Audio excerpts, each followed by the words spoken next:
Les gars, faut qu'on parle de Bellamy dans One Piece. Petit contexte, la première fois qu'on voit les gars, c'est à Mocktown, la ville du grand banditisme. Là-bas, c'est la cahier, c'est la street cred avant tout. Je vous jure les gars, là-bas, y a trop de gens qui regardent mal pour rien. En même temps, tous les pirates du monde entier font escale là-bas juste pour se mettre des raptas. Dites-vous, à ce moment-là, le fil était bien, hein, il vivait sa vie d'Aloca, hein, il buvait son cocktail. Franchement, il chillait, 5 minutes avant, il s'était vite fait embrouiller avec Teach, hein, mais bon, Teach, il s'était barré. Et là, t'as Bellamy qui entend la conversation de Luffy avec ses potes. À ce moment-là, il commence à se dire, un rêveur. Pourquoi pas lui briser ses rêves? Non mais quel fumier sans deck. Et d'un coup il commence à agresser Luffy. Ah je vous jure les gars, lui il aimait pas les rêves, il était dans les ténèbres. Et dites-vous les gars que Luffy c'est tellement goth à ce moment-là qu'il a même pas voulu réagir. Il s'est dit vas-y frère, lui c'est une grosse merde.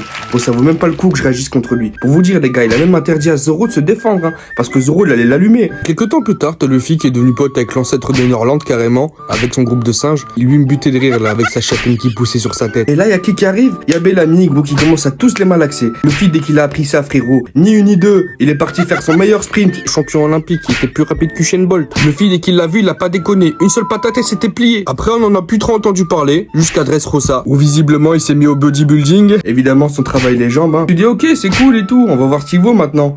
Au final tu vois contre des randoms ça va, il se débrouille frérot, mais bon, suffit d'un pouvoir un peu cheaté comme celui de Bartolomeo et c'est bon, on le revoit plus. Bon en conclusion il a archi gaze, hein, avec son fruit du ressort là, c'est bon, il m'a fait souffler. Au moins grâce à Luffy il a eu sa rédemption, c'est déjà ça les gars. Lui c'était le plus gros bandeur de Doffy que j'ai jamais vu. Ah vraiment, il était prêt à tout pour entrer dans l'équipage de Doffy. Il aurait remué ciel et terre.